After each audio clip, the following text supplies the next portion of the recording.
Madison Square Garden launched a thank you campaign encouraging New Yorkers to thank the New York City Police Department for their service to our great city. All New Yorkers are encouraged to thank the NYPD directly by visiting msg.com/NYPD and submitting a thank you video. MSG is also hosting the Thank You NYPD concert, a private event for members of the NYPD on Saturday night. That will feature John Fogerty, Cyndi Lauper, Fat Joe, and comedians Chris DiStefano and Sam Merrill. We continue now from the Corner 3, presented by Michelob Ultra Superior Light Beer. Next up for the Knicks, they will play host to the Pelicans. We'll see it Tuesday night, pregame at 7 and the game at 7:30. Time now to listen into Mike Brown's postgame comments, as always, presented by Chase. I thought a good win by our guys. I thought they did a lot of good things on both ends of the floor tonight. Thought our ability to take good threes was huge. We didn't get up enough. We took 32, and we'd like to get closer to 43s up, but going 17 for 32 was good. And I like our ability to convert our offensive rebounds into second chance points. We had only 13 offensive rebounds, but that resulted in 26 second chance points, which was huge. So good night on both ends of the floor by our group. Good win. Our defensive player of the game was Cat. He had 12 rebounds, a couple of deflections and a steal, and he was really good in the 50-50 ball area. One of the things that we've been talking to him about is continue to put your chest in front of the ball and pick and roll and DHO situations, and he did a fantastic job with that tonight. So good win by our group. So can you give us a glimpse into the guys that played in the G League this afternoon? What was it like to get them from Westchester to here and then give them some minutes? Yeah, that's an amazing feat.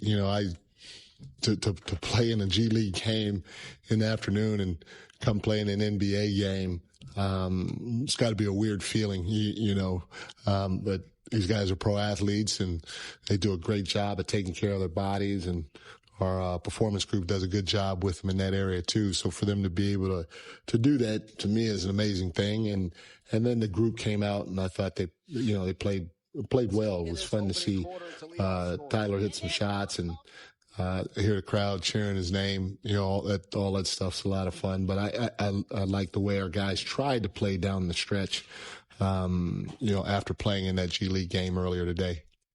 Mike, what would you say your timeout triggers are? Like, what makes you want to call a timeout? Or like two or three things that happens automatically? Yeah, no, I mean, I'm big on the next play speed. If we don't get back or make an effort because we're talking to the ref, arguing with the ref, or just take too long to change gears, that's a big one for me. And then, the next thing is if something happens a couple of times in a row, like if they don't feel us defensively and we give up two or three threes in a row because they're not feeling us, that's not good. If we're not taking care of the ball, those are a few things. There are other things as well, but those things, with the biggest thing probably being lack of next play speed, with them not feeling us as the number two. Are there things, I guess, that can happen that you want to, play through? I think some yeah, for sure. Like runs that you want to see how the team will respond. How do you decipher when to put trigger timeout versus, let's see if they can figure this out? So it depends on how we've been playing for a while. We haven't been great with our opponents feeling us to start the game. And so, that's something that I'm not going to sit around and wait on right now. Like if it was a one-off or early in the season, I say, okay, you guys figure it out, so it depends on the situation a lot of times and how we've been playing, especially in that particular area of when I called the timeout. Coach, how do you evaluate Josh Hart's performance tonight? Obviously, how do you think that he's finding his rhythm at offensive side and making those 3-pointers, and how does it make the entire team of offensive side move fluid after he comes back from his injury?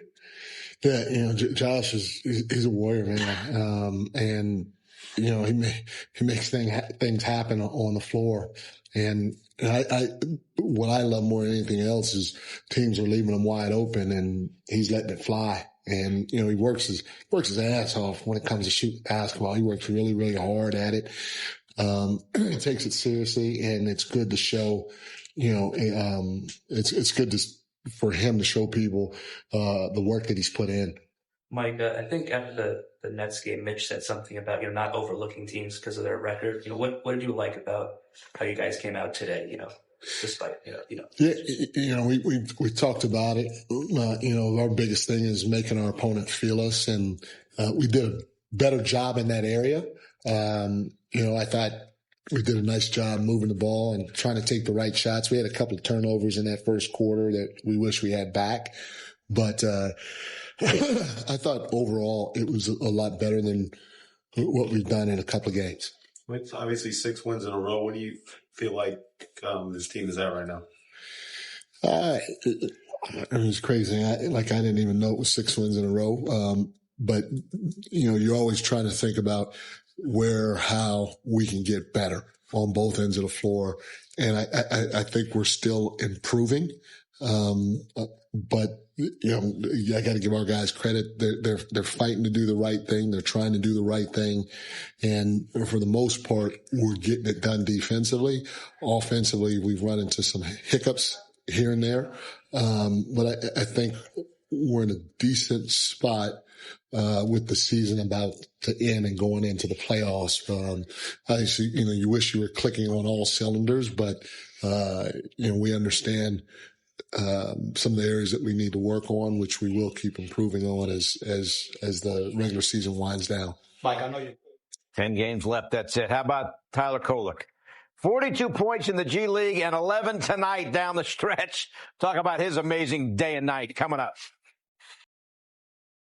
Knicks blow out the Wizards 145-113. Tonight's thrilling moment brought to you by FanDuel Casino. Get your thrill on. I'm always amazed. Tyler Kolek in the rotation. Now goes down to the G League and plays his heart out with 42 points and then comes out tonight and scores 11 for the Knicks. Yeah, he clearly was in a rhythm, and he took it with him from Westchester to Midtown Manhattan, because you can see here in these clips that he was feeling it in this game, like just walking into threes, long threes, step back threes. That's how you get to 42 and 11, which no Westchester Knick had ever done. Then he walks onto the Garden floor, and he's continuing the show. He still was feeling it. The hand was still on fire, and he knew it. There was 1 3 he took that was the heat check. But here's where the crowd is just begging him to keep shooting. He does. There's the celebration with the fans. Only in this building can a blowout still get the crowd going as loud as they got, because they knew what was happening here with Tyler Kolek. Look at those numbers. And again, he's in the rotation, and then he's out of the rotation because of the acquisition of Jose Alvarado. Yeah. I'm always really interested in how these guys are able to apply themselves when they go down to the G League, so to speak. But when these guys play, like Dadier had 32 today. You're a competitor, right? That's what you are. You're a competitor, so no matter what. If they're keeping score, I'm playing my best. And what you love also, you heard Mitchell Robinson say, because I asked Mitch about it on the walk-off interview about Kolek and getting the crowd going, and he said, that's a pro. That's what you do. You keep yourself ready. So you go down there, you play, you do your best, you come here, you stay ready, and if you're called on, you come in and you play. And that was great. What a day Tyler Kolek had. Knicks had 3 players off the bench in double figures: Clarkson, Kolek, and Diawara. Yeah, and 57 points off the bench was pretty impressive. Yeah, so the Knicks roll 4 of the 5 starters in double figures. Trae Young didn't play. It looks like he's only going to play 5 games this year with the Wizards. This team gets drilled by the Knicks 145-113. Now 47-25, and this is how it breaks down. It is amazing if you think about it. They have a great start at 23-9, tied for the 3rd best record in the entire league. Then New Year's Eve, they lose in San Antonio. That's after the NBA Cup, where you could tell the team was exhausted. They went on a little bit of an 11-game tailspin there, but look how they've recovered ever since. 22-7, which is the 2nd best record in the league. 72 games in, 10 games left. Knicks virtual lock to get to 50 wins.